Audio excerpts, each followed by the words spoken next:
Kardashian, who left Paris traumatized hours after the robbery on the night of October 2 to 3, 2016, is due to testify at the trial on May 13 in a court appearance that will be a major event in itself. Those on trial are mainly men in their 60s and 70s with previous criminal records and underworld nicknames like Old Omar and Blue Eyes that were called the old school French bandits of 1960s and 1970s film noirs. Kardashian was threatened with a gun to the head and tied up with her mouth taped up. The theft was the biggest against a private individual in France in the past 20 years. The trial will also go into how the perpetrators received the information as to where Kardashian was staying during Paris Fashion Week and picked the very moment when her bodyguard was absent, accompanying her sister Kourtney to a nightclub. It's thought Kardashian's frequent posts about her wealth, personal life, and whereabouts may have facilitated the perpetrators' actions. The trial gets underway from 12:30 GMT. The star was staying at an exclusive hotel in central Paris, favored by celebrities, when two armed and masked men stormed into her room at around 3 a.m. after arriving at the establishment by bicycle. They shouted that they wanted the diamond engagement ring from her now ex-husband, the US rapper Kanye West. Kardashian had been showing it off on our social media channels. It alone was valued at $4 million. They made off with the ring among $10 million worth of jewels. The only item recovered was a diamond necklace dropped in the street while the thieves escaped. It all lasted just 10 minutes, with Kardashian's bodyguard arriving to rescue his client after he was alerted.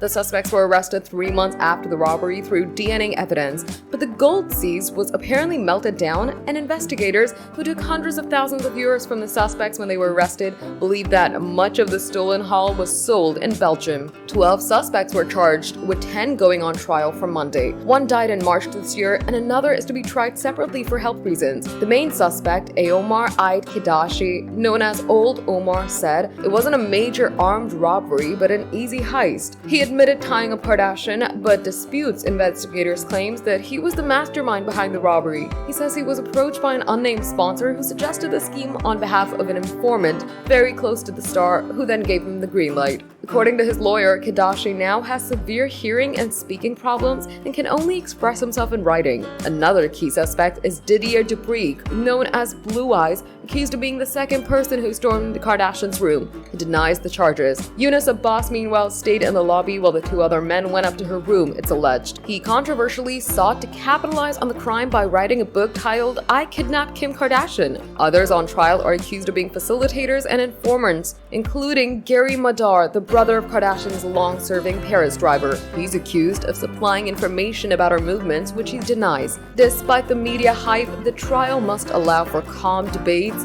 warned one of defense lawyers Margot Pugliese. The trial is due to last until May 23rd.